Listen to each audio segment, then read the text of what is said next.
Dans un instant, on vous parlera de la gratuité des autoroutes cet été. Alors pour l'instant, vous êtes 86% à dire que vous êtes favorable, mais que font les autres? Alors, quelle est la réponse des autres? On va parler avec restez bien effectivement avec nous, avec nos éditorialistes ce matin. Philippe Bilger, Éric Revel et Christine Bouillot. Philippe Bilger sur un édito assez surprenant. Vous allez voir. Oui, vous allez voir.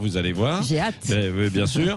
Et puis d'ici 10h, avant de retrouver Valérie Expert tout à l'heure, eh bien écoutez, vous savez que le confinement, il y a eu des choses assez géniales pendant le confinement. Il faut le dire. Pour certaines familles qui se sont retrouvées, etc. Même si on l'a entendu tout à l'heure, non seulement il y a eu des victimes, évidemment, du Covid-19, l'économie est par terre, beaucoup de choses quand même assez difficiles, les gens qu'on ne peut pas aller voir dans les EHPAD, ce que nous disait Jean-Michel Servan de Midi Libre, et des violences intrafamiliales, et du coup aussi des conflits entre couples. Il y a eu visiblement une explosion de demandes de divorce ou de séparation. Nous serons avec un avocat. Alors oui, mais il y a les deux. Mais il y a des divorces à l'amiable qui permettent d'aller plus vite et qui coûtent aussi beaucoup moins cher. On sera avec un avocat. Non, évidemment. Nous serons avec un avocat spécialisé tout à l'heure à 9h30 qui nous en parlera en fait de ce phénomène. Et puis ne ratez pas, à 9h40 tout à l'heure, passager clandestin. Un passager clandestin sera au micro Sud Radio. En l'occurrence, il s'agit de Didier Maesto qui a écrit en fait un livre sur sa vie et sur les raisons aussi qui l'ont poussé parfois à soutenir certaines causes. D'où vient-il, que fait-il, Didier Maesto, dans ce livre très intéressant, très personnel, Passager clandestin, qui est le PDG de Sud Radio et également représentant de Fiducial Média. Il sera avec nous tout à l'heure, donc à 10h moins les quarts. Et tout de suite, c'est le petit déjeuner de l'actu. Avec Philippe Bilger, Éric Revel, Christine Bouillot. Et ce matin, on revient sur cette information. 86% des Français favorables à la gratuité des autoroutes cet été pour relancer le secteur touristique. Et Jean-Luc Gibelin est avec nous, vice-président de la région Occitanie en charge des transports. Oui, c'est ça, c'est une idée. Bonjour Jean-Luc Gibelin. Bonjour. L'idée avait été lancée par Carole Delga, elle a été reprise aussi par quelques autres politiques en plein confinement et alors qu'il y a la crise économique. Il y a eu une demande très solennelle qui a été d'ailleurs faite auprès, je crois, d'Elisabeth Borne, la ministre. Est-ce que vous avez obtenu une réponse ? Non, vous savez qu'à ce stade, il n'y a pas eu pour l'instant de réponse du gouvernement. Il y a eu une interview du secrétaire d'État qui a un peu dégagé en touche, si je peux le dire ainsi. Oui. Ça ne retire rien, bien au contraire, à la détermination de la région. La présidente Carole Delga a eu l'occasion de le redire. Je le redis ce matin avec beaucoup de détermination. Nous pensons qu'il est urgent que l'ensemble des entreprises et sociétés autoritaires soient rassemblées, mises autour d'une table et qu'elles leur soit demandé de participer à l'effort. Elles ont été largement servies par des augmentations de péages. Par exemple, sur notre région, entre 2008 et 2018, c'est entre 13 et 22% d'augmentation de péages. Sur l'année 2018, c'est 2,9 milliards qui ont été donnés de dividendes qui ont été donnés aux sociétés. Aujourd'hui, il faut que chacun participe. Nous le faisons dans notre région sur les transports, par exemple avec 1 million de billets 1 euro sur les TER, avec les autocars à 2 euros. Nous mettons en place une carte oxygène pour aider à l'hébergement, à la restauration et aux loisirs pour les vacances. Il n'est pas pensable que les sociétés autoritaires ne participent pas et continuent à percevoir les péages sans coup férir. Oui, l'objectif c'est quoi? C'est de permettre à des Français de se déplacer un petit peu plus facilement et de partir en vacances ou quelques jours cet été. C'est ça avant tout? Bien sûr, et vous venez de l'indiquer dans votre journal, la situation économique est particulièrement grave. La situation du chômage va évidemment se développer et quand on sait que il y avait déjà au moins un Français sur 3 qui ne partait pas en vacances. Le risque est important que cette année ce soit bien plus. Il est normal et il est légitime que l'ensemble des forces vives travaillent à ce qu'il puisse y avoir un peu de vacances pour toutes et tous cette année. Oui. Bon, vous avez bon espoir quand même que ça aboutisse ou finalement là on est maintenant à 3 semaines, un mois de l'été et bon, visiblement il n'y a pas de réponse positive venant des autorités, du gouvernement? Vous savez, le volontarisme en politique, c'est vraiment une qualité indispensable. Oui. Nous espérons et nous agissons pour que ce soit aussi le cas de la part des membres du gouvernement. Écoutez, en tout cas, les Français sont avec vous, hein, avec ce sondage IFOP fiducial pour Sud Radio et la Dépêche du Midi qui reprennent cet été. Alors c'est vrai que quand on dit les choses, ça va être gratuit, on est plutôt OK avec ça. Mais c'est vrai que derrière, c'est pas illégitime ce qui est demandé, avec d'un côté des sociétés autoroutières, même si elles avaient souffert un petit peu au moment de la crise des Gilets jaunes, mais qui par ailleurs ont, vous l'avez dit, des bénéfices et puis des gens qui ont du mal à se déplacer. Christine Bouillot, c'est vrai que beaucoup de Français, hein, on entendait tout à l'heure un gagnant à notre jeu d'ailleurs qui nous le disait, Frédéric, lui il n'est jamais parti en vacances, grâce à Sud Radio il partira, et il y a beaucoup de gens qui parce qu'ils risquent d'être au chômage, parce que les fins de mois sont difficiles, ne partiront pas non plus cet été et ont besoin de gestes comme ça qui ne sont pas que des gestes symboliques. Non, parce que quand vous regardez tout simplement une situation d'une famille avec 2 enfants et qui doit prendre l'autoroute et traverser du nord au sud de la France, vous vous retrouvez effectivement avec une facture qui est doublée, puisque en me baladant hier, notamment sur une aire de repos, quelqu'un me faisait remarquer que le budget d'autoroute aujourd'hui était équivalent à celui de l'essence, alors qu'avant, oui, c'est vrai, c'est vrai qu'aujourd'hui ça pèse lourd dans la facture, donc les gens font leurs calculs et se disent je préfère déjà d'une pas prendre les autoroutes, donc il y a une question de sécurité aussi. On est quand même plus en sécurité sur une autoroute quand on se déplace.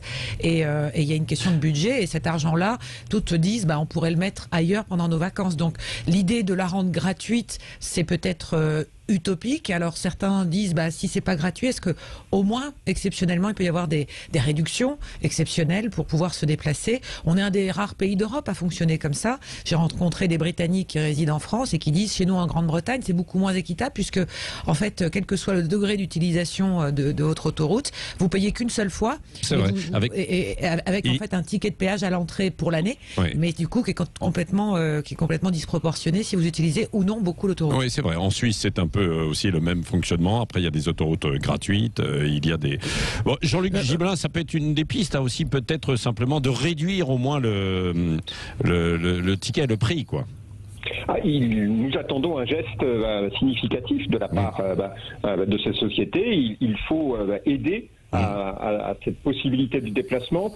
C'est important pour ceux qui vont se déplacer, c'est important pour ceux qui vont les recevoir dans notre région, mais c'est vrai pour d'autres régions dans le pays. Le tourisme est une part de l'économie importante, y compris pour l'activité des villes et des villages.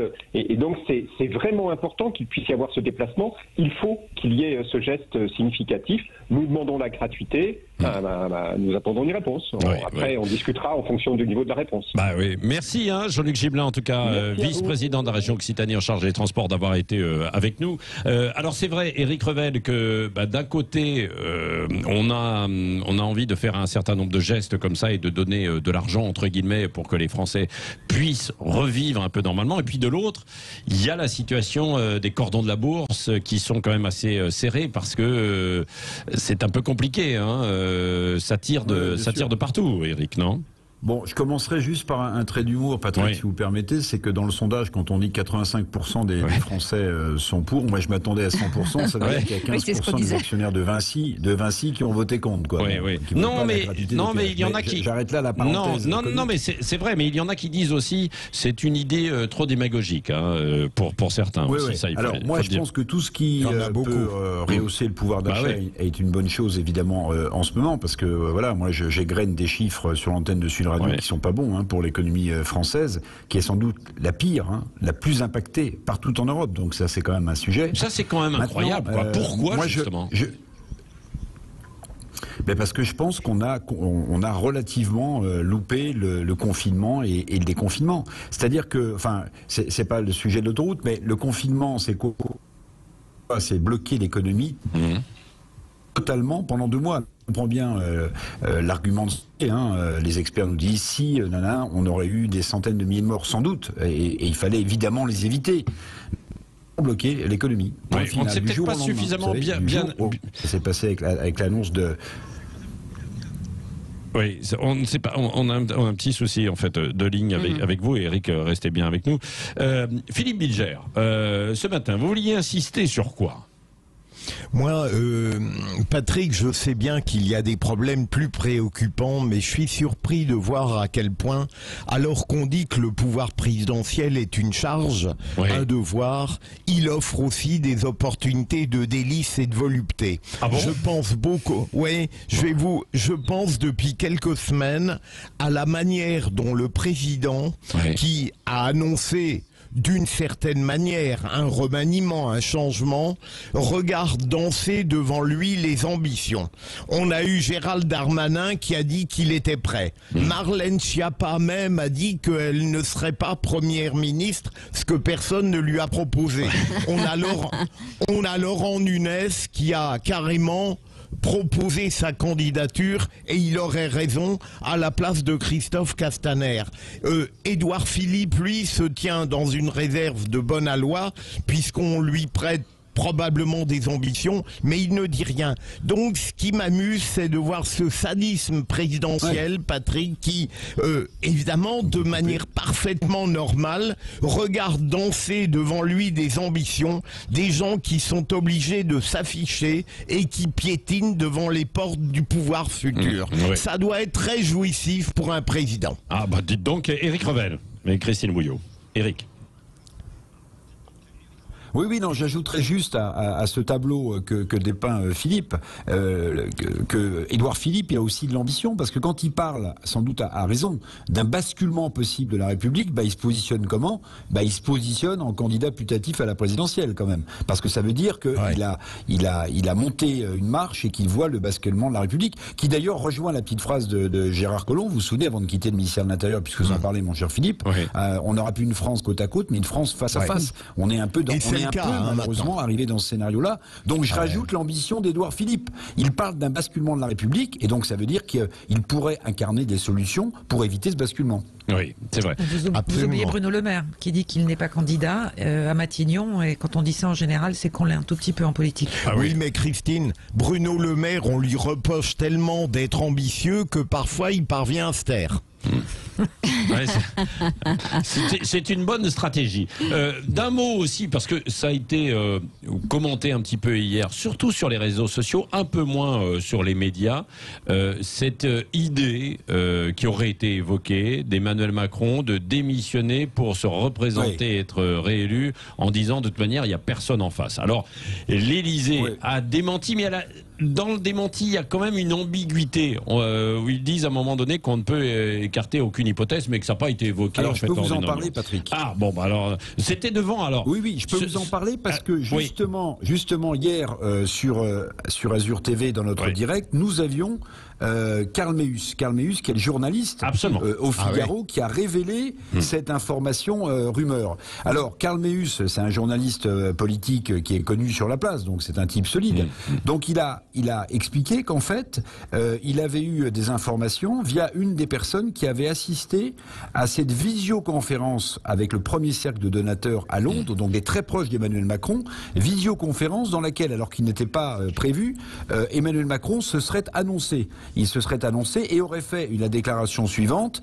Bon, la situation est difficile, j'ai pas 36 solutions, dissoudre l'Assemblée nationale, mais ça n'a pas de sens parce que ce serait pire en termes de majorité. Le référendum, mais en général, les Français répondent plus à côté de la question et contre la personne qui pose la question. Changer de Premier ministre, mais ça sert pas à grand-chose. Et donc, il a évoqué, le président de la République, d'après Karl Meus, dans le Figaro, une démission pour se représenter ensuite dans la foulée, parce qu'il estime, à tort ou à raison, Emmanuel Macron, qu'il n'y a pas de candidat solide en face de lui. C'est ce qu'il a expliqué. Karl Meus était assez clair. Je pense que la source, ça doit être quelqu'un qui a assisté à cette visioconférence et qui fait partie du premier cercle. Mais j'ajoute, attention, parce que le démenti, vous avez raison, Patrick, il est à la fois il est ambigu, moi je trouve. Alambiqué. Mais comme on sait qu'Emmanuel Macron est un admirateur absolu de Machiavel, et vous savez, son livre-titre, Le Prince de Machiavel, qui est aussi le livre de chevet à l'époque de François Mitterrand, on peut se dire, c'est peut-être une manœuvre, en laissant fuiter ça, même si le contexte ne s'y prête pas, peut-être une manœuvre d'Emmanuel Macron, une manœuvre politique, pour essayer de tenter de faire sortir ceux du bois, ceux du fourré, qui seraient intéressés précisément par une candidature en face de la sienne. Voilà.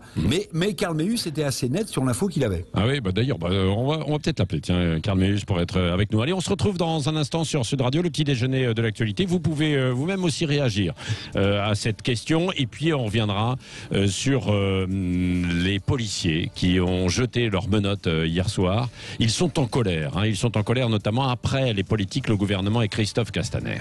9h21, le petit déjeuner de l'actu, ça continue. Vos appels 0826 300 300. Philippe Bilger et Christine Bouillot, Éric Revel sont là pour répondre à vos questions et débattre aussi avec vous. Et puis Didier Maistre sera avec nous à 9h45. Passager clandestin aux éditions Au Diable Vauvert. Oui, si ça continue, on va arrêter d'interpeller. C'est ce que disent les policiers ce matin, qui ont jeté pour certains leurs menottes, en colère après Christophe Castaner. Pourquoi ? Vous le savez, c'est-à-dire qu'il y a eu ces rassemblements contre le racisme, contre les violences policières. On leur reproche d'être trop violent lors de certaines interventions. Alors c'est vrai qu'il y a un peu de racisme, comme il y en a un peu partout dans la société. Est-ce qu'il y en a plus ou pas ? En tout cas, ils ont l'impression d'être un peu trahis par leur ministre. Oui, absolument, par leur ministre Christophe Castaner, qui est en train de ramer pour essayer de recoller en fait les morceaux. Christine Bouillot, ce matin encore, et sur le terrain, c'est quand même tendu. Il y a eu par exemple des coups de feu à Nîmes. De quoi s'agit-il d'ailleurs ? Oui, alors ça vient de se produire. C'est que actuellement le palais de justice et tous les abords du palais de justice de Nîmes, qui est juste en face des arènes, est entièrement bouclé par les forces de sécurité, puisqu'un homme serait rentré dans le palais de justice en possession d'une arme à feu. Il y aurait donc une victime. Alors c'est assez confus pour l'instant, les informations qui remontent. Semble-t-il, la personne serait toujours recherchée. Alors je mets tout ça au conditionnel. Et on parle également d'explosifs. Donc gros dispositif de sécurité. Pas forcément en lien donc avec ce qui se passe, les tensions du moment, mais non, mais ça veut dire quand même qu'il faut chercher un homme armé qui est en train de peut-être. Donc on voit la difficulté du métier de policier au quotidien, d'où sans doute aussi le sentiment d'injustice de ce que vivent les policiers dans le débat actuel, à savoir être accusés d'être des personnes violentes et racistes, alors qu'au quotidien il y a des missions qui sont extrêmement délicates. Alors, il faut quand même l'avouer. Oui, alors c'est vrai qu'il y a eu des violences policières et que ça a existé, bien sûr, et que ça existera sans doute encore, malheureusement.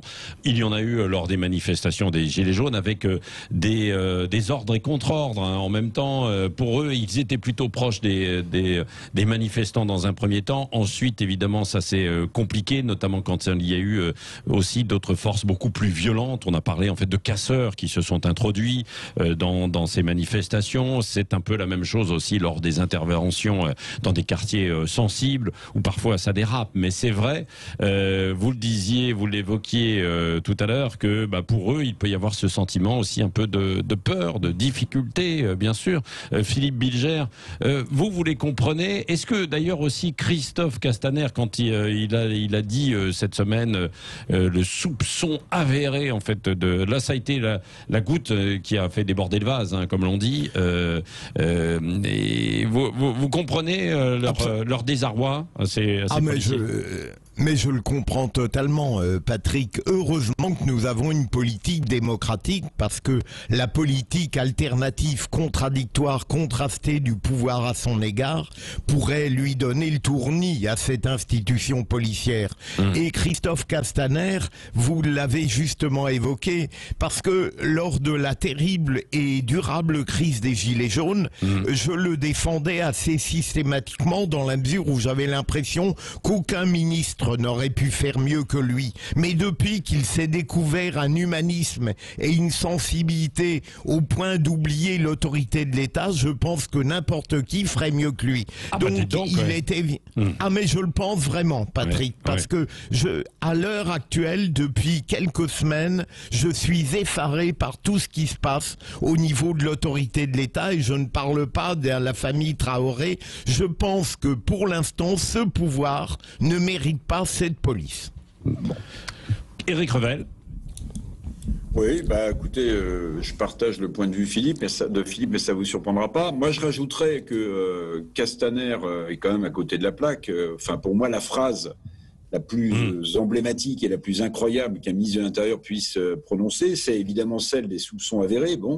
Mais c'est oxymore s'il en est, mais c'est surtout, à mon sens, quand le ministre de l'Intérieur, apparemment, il est revenu sur ses déclarations en disant qu'il a regretté, a dit que l'émotion était au-dessus des règles juridiques. Mais attendez, pardon, mais un ministre de l'Intérieur qui vous dit que l'émotion doit prendre le pas sur les règles juridiques, mais c'est faire fi et saper toute précisément autorité républicaine et respect des lois et des règles. Comment est-ce qu'un ministre de l'Intérieur peut dire un truc comme ça? Moi, je pense que dans le remaniement qui va sans doute avoir lieu après les élections municipales deuxième tour le 28 juin, après, je pense que Christophe Castaner ne sera plus ministre de l'Intérieur. Parce qu'il y a la défiance des syndicats qu'on entend sur l'antenne de Sud Radio, mais il y a aussi au quotidien le travail des policiers. On nous parle du taser, mais attendez, si le taser, qui était une arme neutralisante, est mis en place en lieu et place précisément des prises de plaquage au sol ou d'étranglement qui vont être interdites visiblement dans la police,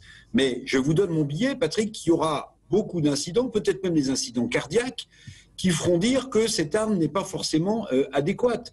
Comme de la même façon, il y aura des discussions entre ceux qui se seront fait neutraliser par ce type d'arme, qui diront « vous m'avez neutralisé parce que j'étais noir ou arabe ». Donc en fait, il a mis le doigt dans un engrenage, le pauvre Christophe Castaner, qui est à mon sens terrible, sans fin, sauf pour lui, parce que je pense que la fin de son poste ministériel se rapproche. Bon, en conclusion, donc il y a eu des rassemblements hier soir dans plusieurs villes, à Bordeaux, à Sète, à Bobigny, à Toulouse, Christine Bouillot, là, de policiers. Et ce week-end, il y a aussi, qui sont annoncés, des rassemblements, cette fois-ci, des gens qui veulent manifester contre les violences policières. Je ne sais pas si c'est prévu dans le sud-ouest, un peu partout, il y en a de prévus à Paris. Oui, alors c'est prévu, me semble-t-il, effectivement, demain à Toulouse, comme à peu près tous les week-ends. J'ajouterais que la position de Christophe Castaner, effectivement, est incompréhensible pour les policiers parce que il y a quelques semaines, souvenez-vous, il manifestait parce que il disait ne pas avoir assez de moyens et ils ont mis du temps à être entendus par leur ministre de tutelle. Somme toute, dans le remaniement, alors moi je rejoins pas tout à fait ce que dit Eric. Je me pose la question, c'est que sur une campagne présidentielle qui va démarrer à partir de quasiment dimanche avec l'allocution d'Emmanuel Macron, qui place Beauvau pour être dans le cercle rapproché d'Emmanuel Macron. C'était un poste stratégique pour une campagne présidentielle, on le sait aussi. Dans la Macronie, il y a peu il y a peu d'aussi fidèles clients en tous les cas que Christophe Castaner. Oui, c'est vrai, après, il enchaîne effectivement quelques, on va dire, boulettes, comme on dit dans notre jargon. Mais pour les policiers, là, c'est trop parce que ils ont eu l'impression qu'on sortait d'un confinement pour les avoir rencontrés et que tout d'un coup, dans un déchaînement médiatique et dans une hystérie collective, on est passé tout d'un coup au sujet des violences policières, au sujet de la violence de la société, au sujet avec le problème du racisme, en partant d'un sujet qui arrivait des États-Unis. Donc, ils n'ont pas vraiment anticipé et compris que tout d'un coup, ils deviennent le bouc émissaire d'une sortie de confinement. Merci Christine Bouillot, Philippe Bilger, qu'on retrouve ce soir dans les vraies voix de Christophe Bordet à 17h, et Éric Revel. Dans un instant, les demandes de divorce ont explosé après le confinement. Enfin, explosé. C'est peut-être c'est peut-être un mot un peu fort, mais il y a maintenant aussi du divorce à l'amiable. Oui, ça existe aussi, parce que c'est quand même un peu compliqué, toutes ces histoires très personnelles. On va en parler dans un un avocat. Et puis ensuite, Cécile. Eh ben, un passager clandestin que vous connaissez bien, Didier Maisto, qui sera avec nous dans quelques instants. Ce livre sorti au Diable Vauvert. C'est un gamin des classes populaires devenu patron de médias. Il nous en parlera justement de ce parcours. Restez en passant par beaucoup d'endroits très intéressants et stratégiques même. Oui. Donc les coulisses de la politique.